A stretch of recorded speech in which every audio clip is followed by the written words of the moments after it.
umkhwenyana wami waphonyuka, umkhwenyana wami wawa, ngoba umshado phela lo ayivelanga kahle ingane.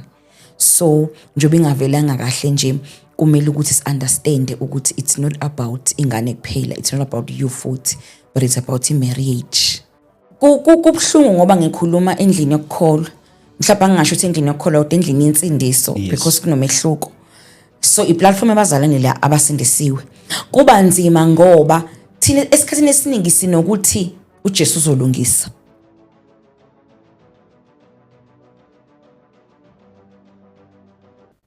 Sanibingelela bazalwane egameni lika Jesu Kristu waseNazaretha. Thank you so much for tuning in. Siyabonga kakhulu bafowethu. Yes, sibonga kakhulu bantwana benkosi. Today I'm joined by usisi wami lapha osivakashele egameni lika Jesu Kristu waseNazaretha. Siyabonga kakhulu bafowethu. Thank you so much for tuning in. Sibingelela enhla nasezansi kuona wonke ama province la kufinyelela khona uhlelo lwethu. This is a Christian platform ke njengoba ngihlezi ngisho ngithi umzalwane sendaweni right kakhulu. But before we start, kodwa uthi ngiqale ngimamukela usisi Dlamini. Siyabingelela bot. Right. Ngiright kakhulu. Mase ngifike ekhaya ngikubona nomakoti ukuthi niyaphila? Siyaphila. Kade. Sagcina ngalesi shaya topic kodwa kwangeyani lesi sikhuluma konje. Eyokuthi why in all prophets be. Sikhuluma ngezipho prophetess. Yes. Ngayibona hamba kabe ya. Ngathi sawubona wekukhuluma. Yakhanda ukukhuluma. By the way, thank you so much for coming. Thank you so much, Sib. Thank you so much. Like this is a Christian platform. Before siqali uhlelo sicela enkosini senze sure ukuthi yonke into ihamba ngohlelo lakhona. Amen. Baba siyakubonga egameni lika Jesu Kristu waseNazaretha.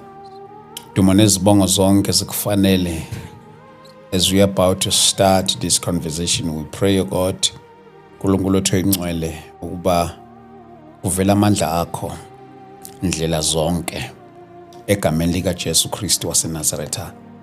Pray and we thank you, Lord, in Jesus' mighty name. Amen. Amen. Siyamabonga uNkulunkulu kakhulu ukuthi asiboleke wena ukuthi sizoba nawe lapha namhlanje. Kubonke mina. Siyabonga. Ngagcina ocingweni. Kunesikhuluma ihlo lapha ecingweni. And sike sawa nawe futhi lapha kade sikhuluma indaba zokuthi mangithola ingane ngaphandle. Nkosi yami. La khona umama uDlamini wala waphetha ukuthi yena ayengeke ikhulise lo ngane. Mhlambe nje ke sithi halamuzi kuleso sihloko nje kancane. While siya lapha ngifuna siye khona. Iphumile emshadweni. Iyaweka inkosini. Yes, kunjalo. Ngawa. Mangiwa ngiwele usise uthile simethisane gcina kube ngonomntwana. As time goes by ngicina ngiyibuyisele enkosini. Kodwa ukuthi umntwana ube khona akusashintshi lokho noma singiyibuyisele. Nangu manje phela umntwana njengomama onye njengonkosikazi wenza njani esimene sikanje. Ngiyazi khona ukuthi emaphutheni omuntu wesilisa wonke umuntu responsible for amaphutha akhe. Kodwa ke ingane emeli ekhaya kupho. Wenza njani esimene sikanje? Buti uwe sushadile vele? Yeah. Wawa vele unonkosikazi. Inonkosikazi. No ingane kumele uthi kubo kodwa ingane ikhulisa uma wayo. Kanjani abantu phela sihlala naye lapha mama wayo. Mayinga noma ngabe akahlala la kodwa ikhulisa uma wayo. Ukuze uma wayo simnikeze isikhathi sokuthi akwazi ukuphola emqondweni. Lengane ingabi iremind ukuthi ena umkhwenyana wami waphonyuka, umkhwenyana wami wawa, ngoba umshado phela lo ayivelanga kahle ingane. So njobe ingavelanga kahle nje kumele ukuthi si-understand ukuthi it's not about ingane kuphela, it's not about you futhi, but it's about marriage. Okay. It's about marriage yona yonke. So ayihlale ekhaya kubo ingane ikhuliswe umama wayo kodwa ibivakashala anikeze ithuba lokuthi akwazi ukuthi abodle bot. Interesting. We'll touch on that topic ngelinye ilanga.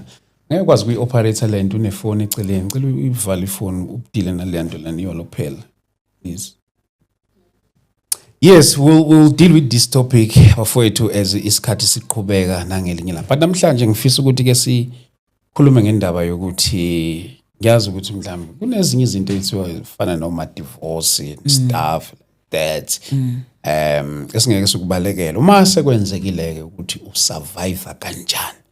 Namhlanje sinosisi la ngikhumbula kuqala ukuthi ngasho ngathi lo muntu unenhlahla uphiwe lento yokushada akashadanga kanye akashadanga kabili uthi akashadanga kathathu shade kabili officially kabili kabili okay uphiwe lento yokushada ne negazi lento mhlambe angichaze lokho. It's not about ukuphiwa webhodi. Okay, ngingasho ngithi ukuphiwa. Mina ngizalwa uMagomede, ubaba wami wakadlamini. Okay, So ngengize ngisho izibhadi noma zozinhlanhla kodwa ngazi ngingane isithembu. Kunento esi-overlookwayo ezabantu abasindisiwe into ekuthiwa ukhondolo. Mina ngizalwa endlini encane kunosisi lapha odumile enimazi ethu Mama Mashaba ngilama yena Mama Mashaba yena yedwa sePotchefstroom uzalwa uManjoko mina ngizalwa uMagomede. So abazali bangaba neqiniso kimi ukuthi kanti kunokhondolo lwesithembu ekhaya esayidini ekhabo ma isayidini lekhabo baba ngidiscover lento sengiku marriage one ngiphumile ukuthi nginalento ukuthi umuntu ngishade naye mase siphakathi usefuna into yesithembu nakhona ngizoyidiscover ngoba izinto sezonakele kodwa ngicabanga ukuthi topic yanga lolu suku lolu yes kodwa kona anginayo inhlanhla bhodi yokuthi umuntu mangabe ngibuka abuke nje umuntu ongaba intombi isandla sami saka left nje sihleze sine ring angazi nami kanjani kodwa kuyinto soyixoxa ukuthi kuyenzeka nomzalo nosindisiwe alandelwe ukhondolo uma ngabe kukuthi akudilwanga nalo kodwa nje mina ngumntwana wesithembu ngizalwa ina esithenjini kuzinaleya episode sayithinda ngaleya la ngiyakhumbula ukuthi sathi shooter wathi wena hey mina nguMadlamini mina ngawa namhlanje ngivuke mina kusasa yena umoya wokushima anginawo ukuthi njengoba ngisho ngithi izinto mangabe isuke endleleni zingalungisiwe zihamba zimlimaza umuntu ngenxa ukuthi phela siyakhola sisindisiwe singabatholike nasensindisweni abazosilungisela izinto ezinjalo ngoba into ekuthiwa ukhondolo lukhona ngilibone ngami mhlawumbe nabasemakhaya bazofakaza kube nokhondolo nje kwifamily ukuthi nje kune rape kube nekhondolo nje ekhaya ukuthi kunotshwala kube nokhondolo nje ukuthi ekhaya kuyazi intombazana mangabe iganile ekhaya izobuya kube nokhondolo nje la ekhaya lokufa ngesikhali izinto enjalo uthi mangabe sesisindisiwe lezi zinto lezi siqhakambisa ukuthi hayi sesisindisiwe uJesu ulungise konke kodwa uma usuhamba endleleni ubona ukuthi akho into engalungile la ngiphiwe impela wona umendo kodwa kunalesimo sokuthi mase ngiganile engathi umkhwenyana angangilamanisa bese ke kuba ukuthi icharacter yomuntu ethi I rather divorce than ukuphuma emzini bese kuba nalokuthi uzoloku uphuma kozikube nini kunento sisingeke sakwazi ukuyibalekela lento ekuthiwa divorce yebo but engikholwa ukuthi induku nje elokhu igadle njalo igadle lesi eindaweni ezihlukahlukene but ngifisa ukuthi ke siqale endaweni ethile before singene kuyona uma sizoshada ngiyangikholwa ukuthi ezinye zezinto zazi zisuke zizosihlukanisa ezinye zazo mhlambe suke sike sayibona kodwa sayiziba ngifisa ukuthi ke sibuke ukuthi kuyenzeka nabantu ukuthi bashada kuvele sekune crack ezohamba igcina iqhamile after isikhathi esithile and uma isheshe yabonakala ikhona indlela ukuthi bangakwazi ukusheshe bedile nayo ngoba ngifisa ukuthi sidile nalento ye survival of a divorce kodwa siyilanda kuma roots kubhlungu ngoba ngikhuluma endlini yokukholwa mhlawumbe ngingasho ukuthi endlini yokukholwa kodwa endlini yensindiso because kunomehluko so iplatform ebazalane la abasindisiwe kuba nzima ngoba thina esikhathini esiningi sinokuthi uJesu uzolungisa uNkulunkulu uzolungisa kanti ila ekonakala khona ake ngilinganise nje bhuti uyabona izinto ezenzeka ngaphandle komshado ningakashadi mase zingaphakathi emshadweni ziya multiply uma ngabe ngaphandle emshadweni sisa engaged ungishaya ngempama possibility eyokuthi ngaphakathi iqupha uma ngabe unkosikazi wakho eshiya isitsha esingcolile kusinki uma ngabe sengaphakathi uzobe eseshiya iphendi phansi ihamba kanjalo akubi khona ubungcono because emshadweni kunomoya we-relaxation ngisho ngabe umfice sonke kanjani mase ngaphakathi uba nalokho ukuthi okay sengikhululekile vele udlamini sekuwokwami bese kuba ukuthi ke ngenxa ke ye-religion vele asinawo thina ama-classes nje omshado asifani nezinye iy'nhlelo zenkolo so lo mbuzo obuzayo iwona oshaye amahlelo amaningi oshaye abantu abaningi ensindisweni njengoba nje manje sigxabha ephalishin elibilayo ngoba usuku nosuku iyagadla sibalikhulu usuku nosuku receive abantu bethi singikephe sesiketokile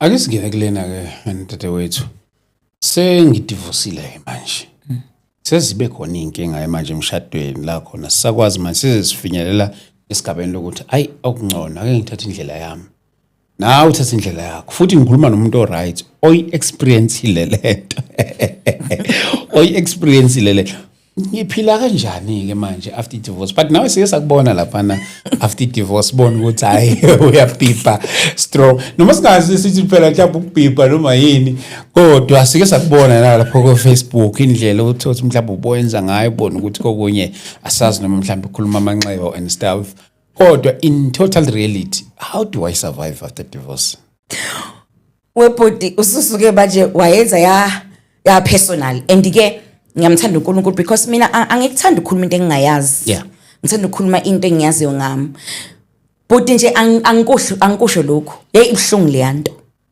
ayikho but ibhlungu njenge divorce uma ubuza nje umuntu odivorceile whether ubusu ready ukudivorce noma isimo siyakuphoqa ukuthi udivorce noma isimo sikhipha sona kwi divorce noma ngabe ngaluphi uhlobo ayikho ibhlungu njengaleyanto leyana leyanto indlela ibhlungu ngayo uyayuthi after 6 months usungcono uqale phansi uthi namhlanje ulale uright kusasa uvuka umoya upetuke ngenye indlela uthi no sengihambile itherapy ngiright uphinde futhi ushone phansi it is a process abanye it takes them 3 years abanye it takes them 5 years it takes them 10 years kodwa mina personally nje idivorce yami ngeke ngize ngitshele ngithi ikuphuka ngisiza but indlela engangi all over ngayo ngangihamba itherapy ngangibhodla ku TikTok na ku Facebook ngikhuluma nganginomndeni wawo support uyabona le nto leyana there is no format ukuthi ipain ngendlela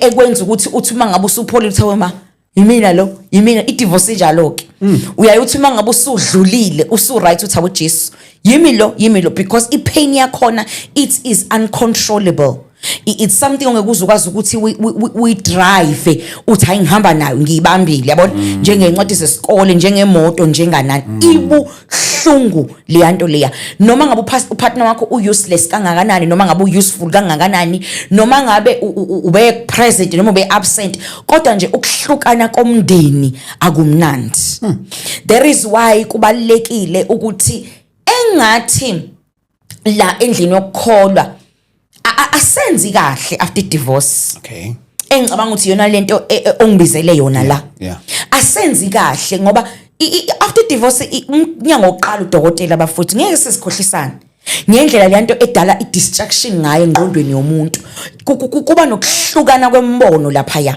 kuhlukana umndeni phakathi kuhlukana ibandla phakathi kuhlukana ama-in-laws phakathi abaka makoti basupport umkhwenyana bakamkhwenyana basupport umakoti kwaye niba amaqembu nomndeni yabona and to a person who's going through divorce nalabantu laba kwayinani there is a change of life yabona so yabona ukuthi there are a lot of things to deal with yona nje isurvival yakhona angeke ngize ngiqambe amanga ngize ngithi kuba ukwenza kusuke kuubusa kaNkuluNkulu especially esimweni mhlawumbe ke esasifana nesami lapho khona yonke into yawubusaphasapha yabona nje wonke umuntu nje kubusaphasapha inzima ibuhlungu kodwa into eyangisiza it was therapy number 2 is to be vocal kwangisiza ke lokho ke nje ke ukuthi ngibe nedata into ahantanga ngibhodle ngikhulume ngenkathi ngibhodla nami kubafazi no abanye nabo babhodle ngathola ukuthi awukanta ngedwa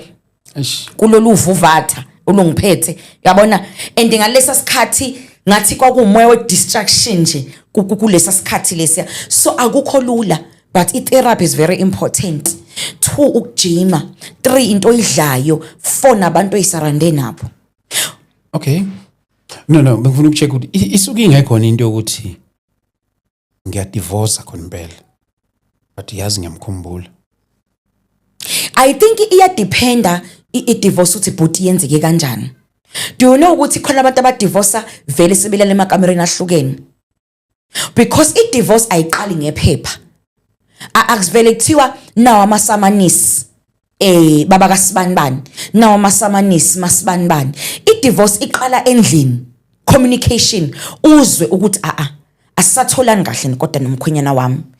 Ngenkathi isuka kwi-communication izwe ku-financial, ubone ukuthi engeke. Hey, akuhlangani financially. Isuke ena financially izwe ku-emotional. Uzwe ukuthi hayibo why ngasakwazi ukumsensa mekade gula noma ngasakwazi ukumsensa ukuthi usenkingeni. Yabona ngikhuluma ama stages e-divorce. Ithi qamba ifika ku-sexual vele sekubhede kakhulu because usexually usuyisigxiviso sokugcina ukuthi vele sekunoqhekeko. Yabona uthi ngeusuku wena odinga ngalo uthola ukuthi yena akadingi, uthi ngenkathi ushona phezulu ashone phansi, uthi ngenkathi kuba ukuthi nixabane ngisho kugcine kungafikwanga eMaritzburg.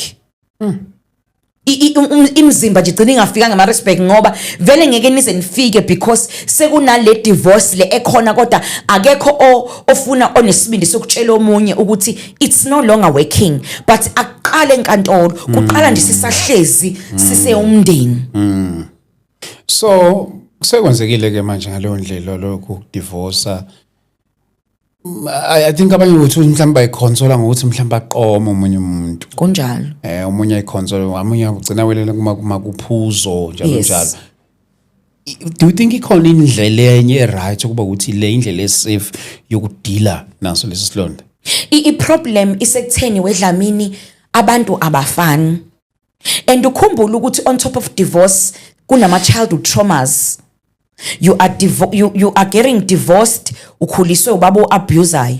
You are getting divorced, you were molested at the young age. You are getting divorced, we recover of ama drugs. You are getting pain yakho njengoba udivorce nje ifikani. Ifika umuntu onjani? Njengoba nje umshado wakho ucracker ukhola usindisiwe, i-character yakho before insindiswe ibinjani? Uma kade uvele uphuza kune possibility ukuthi uzobuyela etshwaleni. Uma ngabe kade uxegelwa simile ukhalo kune possibility ukuthi vele uzobackslide ubuyele emantombazaneni o ubuyele emadodeni. Uma ngabe kade uvele uwumuntu oyiphethe kahle mhlawumbe usiyogcina ngabo masturbation. Uyabona uma ngabe uwumuntu kade evele labantu laba ba wild mhlawumbe usuyo yakho ma pawn shop uthenga ama dildo. Yabona ngoba abantu abafani, abanye abantu i-divorce iba shut down ama feelings totally, kube ngathi uyisidumbu. Ngisho ngabona indoda akanalutho, ngisho ngabona umuntu esifazane avela nyanye avele hate omunye athi omunye mama umuntu esifazane nje ngiyanyanya, omunye abe ne-hate yokuthi a-destroy ngesonto nje bana 7 days nje yena la namantombazana awu-14 okusho ukuthi unama-shift awu-2 per day. Yayibona omunye uthola ukuthi ena indlela azohetheka ngayo avele nje straight angene kwi-lesbianism because usesaba kwasani into ethi indoda. Omunye adakwa into ongakazi uzuyibona uthi noma ubona ubuso ungathi itanyasi mawunenaliti umbhobosa kungavela ukuthi isavana ebusweni. Omunye abe bitter abe angry into abe toxic yena qobo lwakhe. Ngikhuluma nje ngelonda ze-divorce yini na enza ukuthi lezi ilonda zimanifest endlini kaNkulunkulu. It's because thina we only dwell to the spiritual part as abantwana bakaNkulunkulu and we spend most of the time endlini kaNkulunkulu kodwa asinayo into oyokunakekela umndeni. Ake ngilinganise njengebandla laseNazaretha la khona okukhona o14 okukhona usuku lwezinsizwa zigide usuku lobaba. Another example njengesuku njengamaSulumane, mina ngihlala eCape Town. AmaSulumane kunesikhathi lapho khona okuqoqa izingane ezincane kanjalo ngabala kube kuningi ensindisweni nje kusha nje keyboard why Mhlawumbe manje because isikhathi sesishintshile sebeyaqala ngoba nakusesiqale ko TikTok isibanga umsindo siveza lezi zinto kodwa nje ngaleza ikhathi nje akunakekile hence ke imndeni iyaqhubeka iyacrack. As ibandla okanye as abazalwane, do you think le subject ye divorce ngabe siyayenza yini na justice kuyona ukuprepare abantu for umshado and then after umshado kuba prepare ukuthi they still live even after this? Angibona ukuthi justice isenzeka iyenzeka sibalikhuluma ngabe nisashadisa abantu amabhomu emishado u6 months nisatha abantu abayimishini kuthiwe ena lamabhomu emishado cause into esilimaza njengamanje is that la mshado yo mission approach nobani yayi relevant no 1960 ba no 1970 bani yabona no baba babesaphila kwakusena nezinciko zangempela nje mangalibeka kwakusena nezinciko ezazimthanda uNkulunkulu abantu abahamba nje ubungcwele phambi kaNkulunkulu yabona no mama nje ababephila if nje ulanda igeneration yomama ababephila nje mhlawumbe namely omama Mahlaba kanje kwakuseno mama iyayibafanele mission approach omama Mahlaba mama othi noma ebhekele uyamothi umama nje uvuthiwe mama uphilayo noma uphila hayi manje sekunamabhomu kakhulu asikwazi ukuthi si-apply into eyayenzeka ngalezi ayikhathi singafuna ukumove nesikhathi njengamanje nje izingane must be allowed to date without sex because i-problem enahlamini that is why imshado last 2 years or 6 years. How can you say umuntu akahlangane nomuntu kulesi sikhathi samanje lesi sikhathi esinobugebengu kangaka lesi sikhathi esinobuqola kangaka lesi sikhathi esinehypocrisy kangaka uthi umuntu akahlangane nomuntu ngoJanuary ena ngoJune usiyamshada? What are you expecting there? So we're not doing any justice. Instead we are multiplying imshado ama divorce hence njengoba kunjeni shilo ngamagama asideli kahle na lento ema divorce as ibandla likaNkulunkulu. Okunaloko you are too judgmental. As ibandla.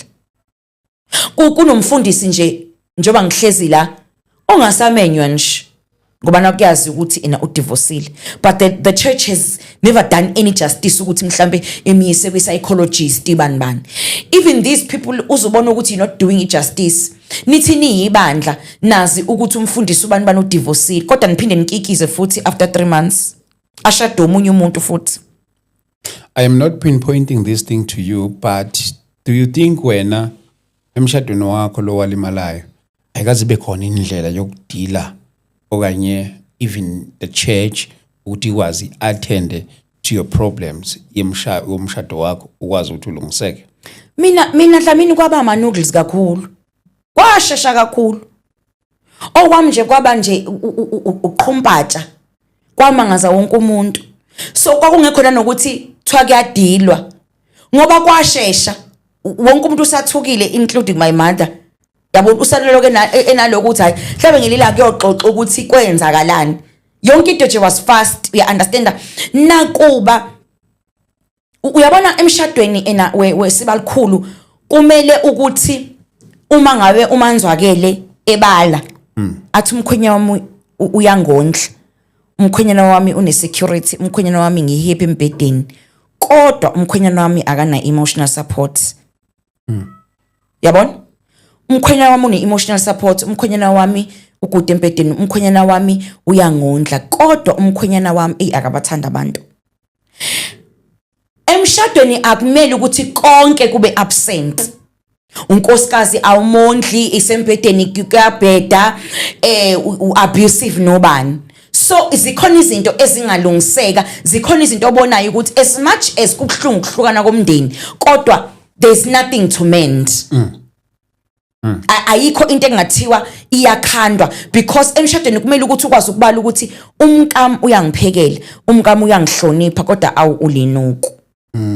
Yabona ayi ukhuthele ayi ngibe embedeni kodwa awu ayi abantu bakithi akabathandi yabona kungasale sekubheda konke ulinuku ukuhlaza akakwazi ukupheka nasembedeni yathi there's nothing to mend lapho kuba ena into ekanjalo nethuba ke azange zeliveleke ukuthi vele ngoba kwavele nje kodwa nje kuyinto ekanjalo. Nawe ushada ngemission approach ngani?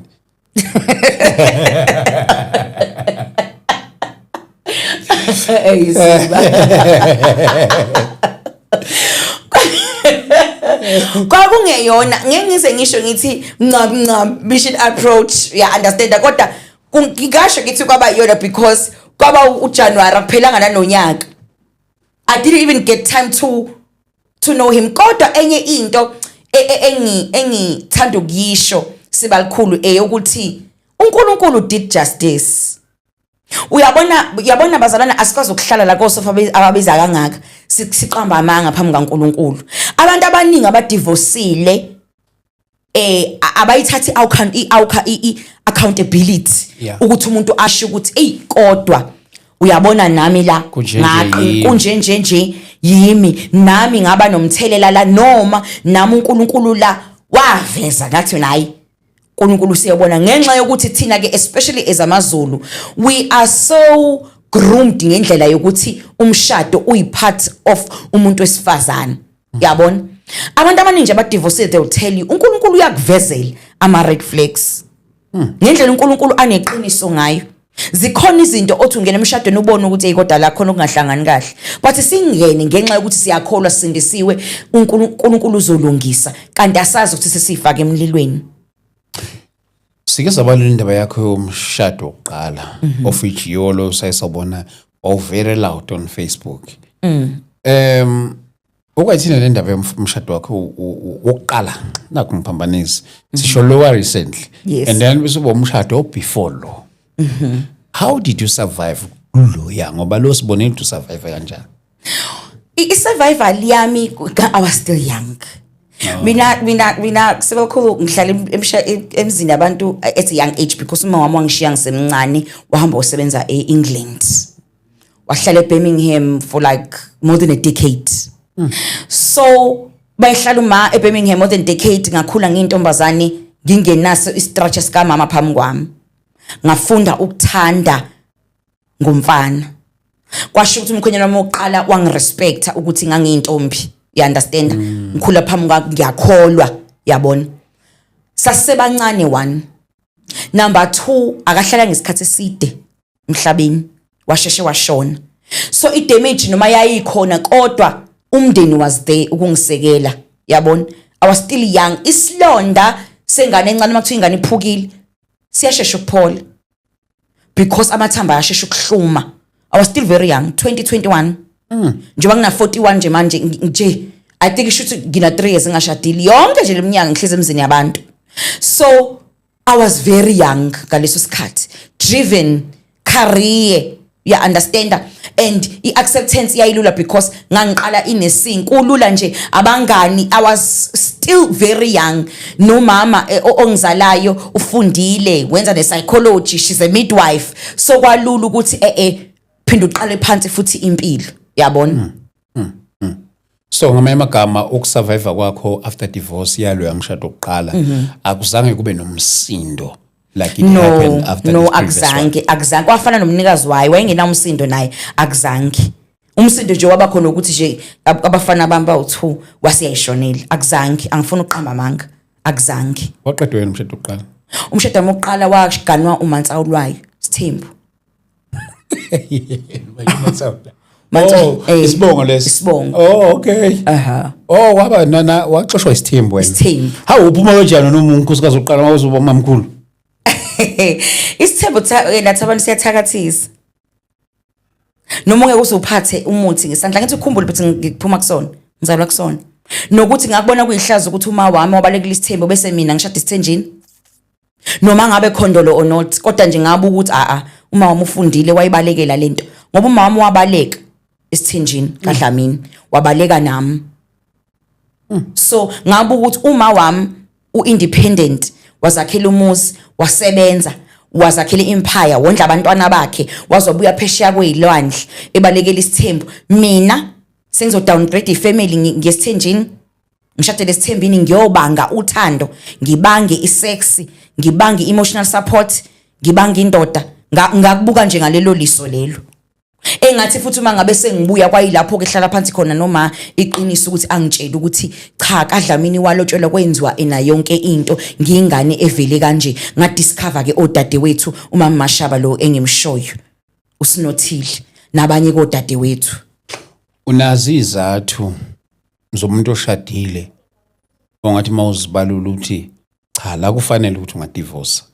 Ayi mhlambe futhi after this one then sizongena kwezinye izathu ezithi cha lana bengafanele udivorce. Mhlambe ke siqalele izathu zokuthi cha umuntu ukufanele umuntu osifazana ukuthi ungadivorce because of this and this and this and this. Ake ngiqale kwalo besilisa. Okay. Uyabona nje mawufetshela umfazi ayikho recovery lapho. Ngoba lo mshado loyo i-trust isi broken. Umuntu esifazane uma ngabe elala ngaphandle ku create into ethi attachment. Kodwa umuntu wesilisa mayilala ngaphandle kwenzeka lento ukuthi relief. Yawuza umehluko? Attachment relief. You are relieving yourself from what is burning you. Owesifazane ama emotions akhe yonke into attached lapha ya. Meaning uzothi mawulala naye amajine lo ngaphandle ngawe. Ukuze afinyelela khona. That is a valid reason it divorce. In fact, both sides, because the Bible allows it. Number 2, physical abuse. Because physical abuse uyayi upgrade. Uqala kuyimpama kuziqupha ngelanga ena isikhali. Isithi esingesikwazi ukuyihlalela emshadweni lezo. Okwamanje ngisala nalokho kokuthi kubantu besilisa. Boba ngibangile yes ngibangile physical abuse ena cheating kumuntu osifazane. I'm not gonna lie. Nasi sinye isizathu uyabona noma kungeke kube isizathu sokuthi umshado uyaqhephuka kodwa kuyenzeka kwabanye uqhephuke it's sex. Okay. Intimacy is very important and iyayihlephula imshado. Noma ke kubalekile ukuthi sikutadishe njengebandla ukuthi singalekelela kanjani ukuthi abantu babe equipped about such things. Kodwa nje for me physical abuse and cheating. Baloko sex mhlambe khona manje ukuthi mhlambe it health related. Ukuthi umuntu uyagula ngempela akekho akanayo les high sex drive. Kukhona kuyenzeka especially abantu besilisa. Nakhona abantu besifazane kuyenzeka on both sides. Ukuthi uthola ukuthi kunenkinga ena yocansi it's just abantu besilisa abakhulumi abafani nathi thina si vocal siyakhipha but abantu besilisa bona abakhiphi abekho vocal or uthola ukuthi as much as sikhola sisendisiwe siba abantu besifazane bayaganga ngaphandle ngidiscover nami nje sengimdala ukuthi umuntu besilisa bakuyenze ukuthi bamlock ngaphakathi ekhaya ungakwazi ujabulisa umama kodwa ngaphandle ugijime njengehashi. Uyabona? Nokuthi ke sometimes kuyenzeka amakhosikazi amanje ucanzele enze ngama terms akhe. Ofuthi kuya destroy umshado ukuthi umuntu afuna ukuthi kwenze ukucansi just because yena uyathanda. Mangathandi yena futhi ngelize lenziwe ungaphela futhi 2 months. Iziphi izathu ezenza umuntu ukuthi aphumele ngaphandle kakhulukazi wesilisa? Yo. Ziningi yazi Dlamini. Ziningi izathu. Number 1 bakhona abantu besilisa nje abangena self discipline. Yeah. Wena nje lokwazalo discipline nje awunayo. Yonke into uyadonsa uyabamba yonke into. Number 2 uyabona khona izinto ekulula ukuyihlulela mangabe zingabhekene nawe. Uyihlulela uyiqede because ayibhekene nawe. Kuyenzeka ngempela umuntu wesilisa agcine ephumela ngaphandle because of umama ukuthi uyamrestricta ocansini. Nakuba abantu besifazane bengangiphikisa kulokho kodwa kuyenzeka. 3 ke abantu besilisa banayo lento ukuthi umuntu afike one yena ekhaya umama ngamnika ucansi ebese ethi uphumela ngaphandle ngoba na kumama akamnika ucansi kodwa kube kuyena odale inkinga la endlini. And then umuntu wesifazane yini emenza yena ukuthi aphumele ngaphandle?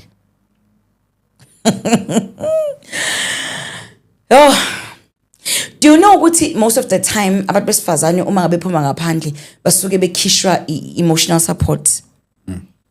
Kurare yes noma bekhona emotional support or mhlawumbe ama finances.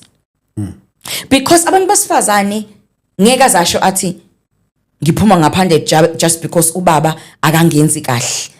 Are lo cases lawo it's either financial muscle or mhlambe awumnaki ngalendlela le afuna ukunakwa ngayo and athenga nakiwe uphinde futhi ungayi-address wena as umuntu wesifazane Okay. ukuthi nginale nkinga le yokuthi awunginaki, ngibona nginakeka kwabanye abantu or ngibona nginakeka, ya understand. So umuntu wesifazane ngathi ungamgcina occupied. Most women who are career driven aba occupied kure uzwe into enjalo. Once umuntu wesifazane wabhorewa nesikhathi esiningi, that is where esethola ithuba lokuthi aphumele ngaphandle. Okay. Because akekho busy thu mhlambe ngempela wena ubaba oxakekile like le nale athole intuba yokuthi enze lezo zinto azenzayo, o ngempela financially uyamncisha and lo wababa lo ngaphandle usiyamnikeza Sike sakhuluma or useya retaliate. ngithi ngifuna ukuya lapho. I-retaliation njenga isikhathi esikusona ke lesi. Okay. Se retaliation 2026 ila khona uthola ukuthi umuntu wesifazane ufike repeatedly ulokuchitha, uyenza lento ekuxolela noma angingasho ukuthi ekuxolela, uyenza lento edlulisa, uyenze lento edlulise ebese kufika isikhathi sokuthi maka revenge. It's either a revenge or vele ama spirits aletho wena la ekhaya ngoba uyinhloko ya la ekhaya. Remember into oyenzayo uyithelela umndeni wonke, kodwa esikhathini esiningi i retaliation ukuthi all along bengibekezeli, so manje sekuyisikhathi sami. Wayo ngaphuma uzufuna retaliate. Akona wonke umuntu efanele aphume emshadweni. Nokuphuma emshadweni futhi akulula. Akulula nje kanjalo ukushiya umuzi, ukuhluka ukuthi abantwana bezwe leyo pain, investments, time, properties, love. Kukuningi attached emshadweni then uthi kuvele kuthiwa nje kuyaphuma. Njengoba nawe nje ungazange uzuphume. Udecide ukuthi uye ngaphandle ubuye usula umlomo. Phela ukuthi umakoti ube nebhadi wabanjwa. Should uyayivumela nje ukuthi umuntu esifazana ngaphuma. Not ukuthi ngiyayivuma ukuthi I am condoning it. Angicondone. Nami personally the reason why I decided ukuthi ngiphume it's because ngangafuna ukuthi ngigcine sengibandakanyeke ezintweni ezinjalo, but ngikhuluma ireality eyenzakalayo koma abahlezi emshadweni manje. Ukuthi ikhona imishado emiswa amashende njoba ngilana nje eGoli. Athi mama 15 years ena si celebrate anniversary kodwa kuneshende nje elishoka nje umshado. Sifuna ukuya lapha entweni ekanjalo. In your case ekudileni nama situations are related to lawa kanje. Mhlawumbe not to mention anybody's name. Kodwa yiphi leyo kwayizwa ngoba labantu bayakuthinta abantu laba nama issues ahlukene. Owathi mawuyizwa umuntu ekutshela ngayo ukuthi hey khona uthola umuntu ukutshela ngento eyehlele yena, omunye akutshele ngento yena ayenzile. Yini leyo wayizwa wena on dealing with issues aphathelene nomshado wathi ngiyiqala nje. Hey but mina ngihlezi ngithuka. That's a problem. Mina ngihlezi ngithuka. Uyazi ukuthi ngike ngadile necase enakabhodi. Ayikho unkosikazi into angenayo. Like everything. But uyamchithela with 3 men. And nga investigate ngalo bhodi ukuthi ayikho mhlawumbe into yena ayenza ukwenza unkosikazi ena kube nje.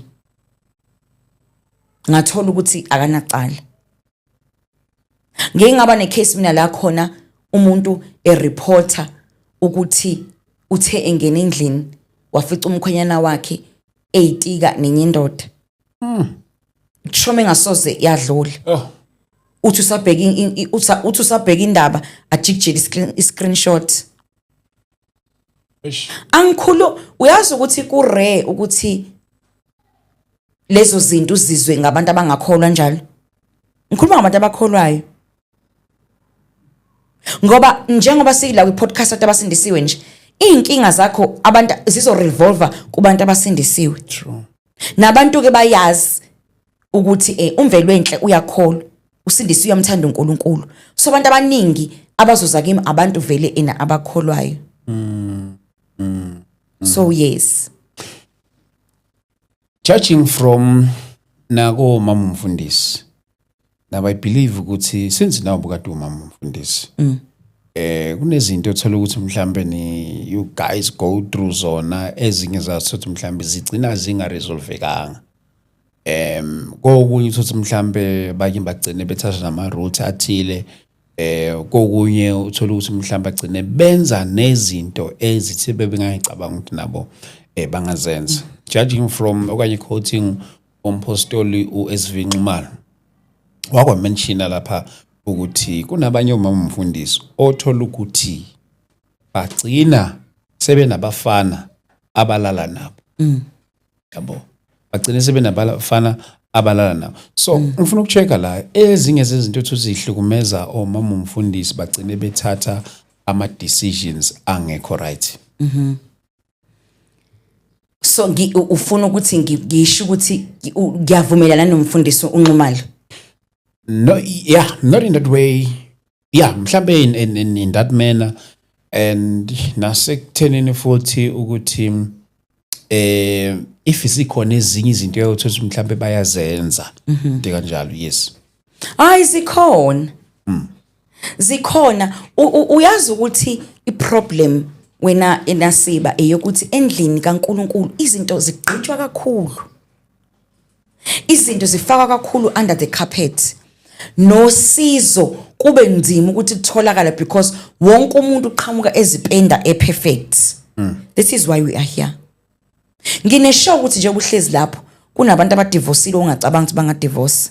True. Kunomama umfundisi usuwazi lapha into ezinkulu ngabo. Kwenye kathi ukuphelela ubuthongo ukuthi hayibo. Lona you understand?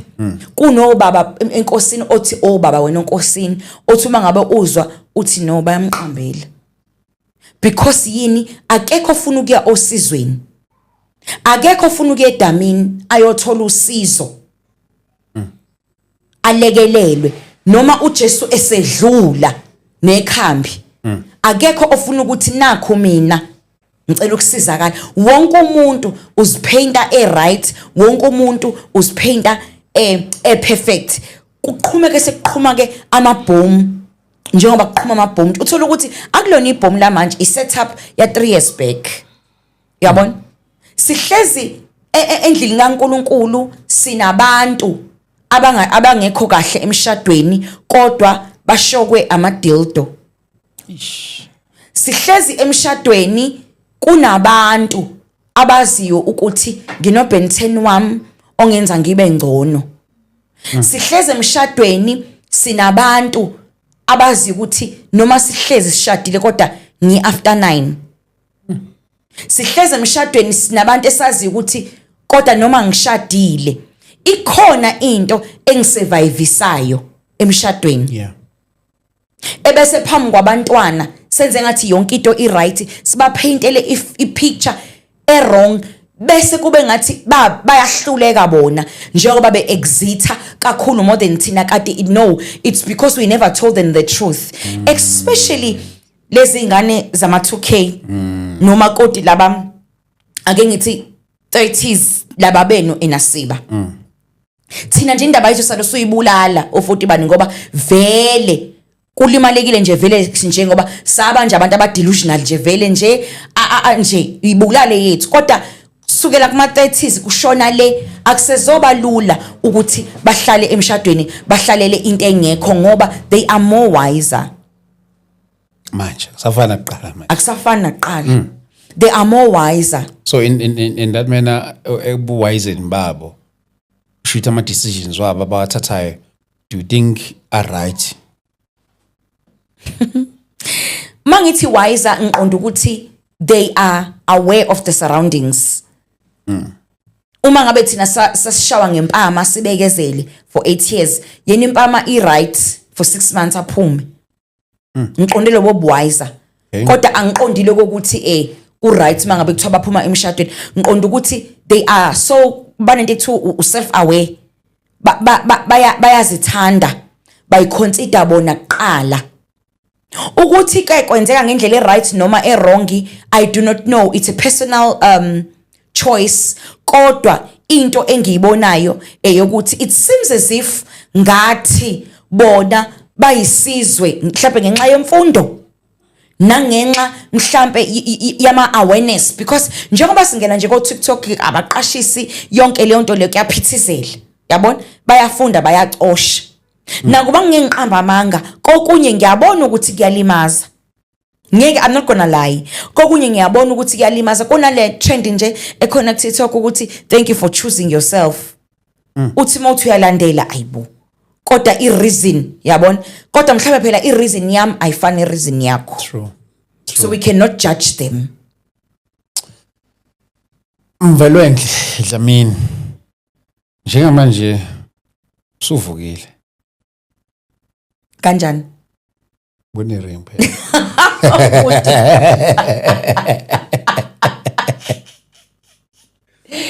Kodwa uyawuthanda ucishe ubumnandi. I'm in a relationship, a stable relationship, very stable. Serious. It's just that I chose to change its direction this time. But social media, ingozi.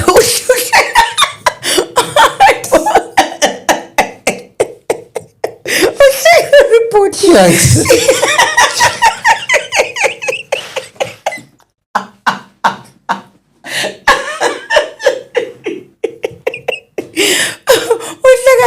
It's just that this time I decided to change a direction of doing things. I'm going to a direction of doing things.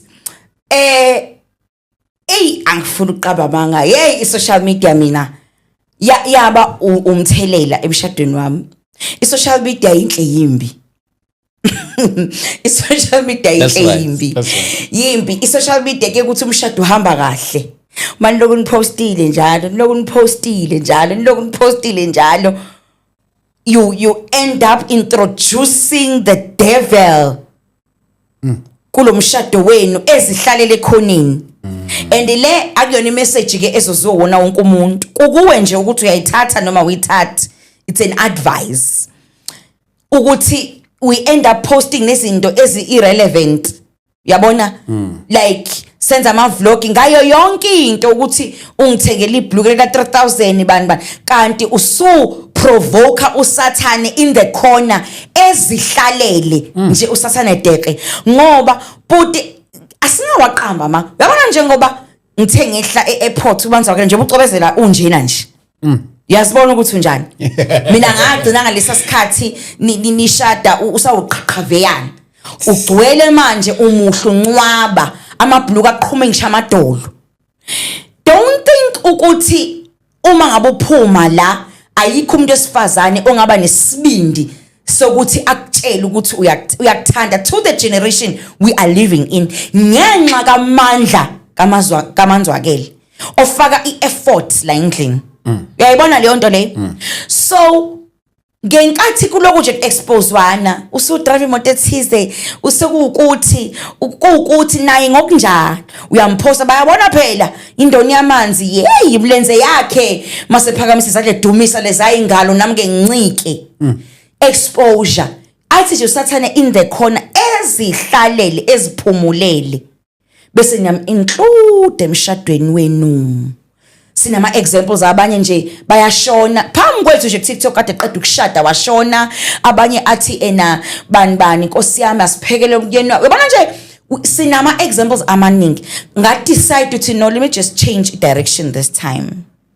Angibe andikwangisebenzele angibe nje ku relationship yami stable ebonakalayo kodwa nje ake nje ngingaposti ake nje nami ngibe umuntu normal ngiposte kuphela izinto siza abantu but love life wami ngugcine kimi ngoba futhi enye into esishayayo Siba phela thina sishadile asikhulume nje iqiniso Siba sishadile kuzothi uma ngabe sekuketuka lapha ngiloko ngivezile nje ngipostile ngoba phela wena nomanzwakele you're in nikwi-sacrament lomshado yabona nishadile uma ngabe relationship engikuyona njengoba sengihlela unyaka nje decide umntana abantu ukuthi no engathi akusebenzi ngizophinde ngiposta omunye futhi eish kuphinde futhi nenethi awu cha ke hayi kwakwasela phuma emshadweni usewumpostoli unyaka nje uposta ababili or 3 ya understand akuzwakali kahle.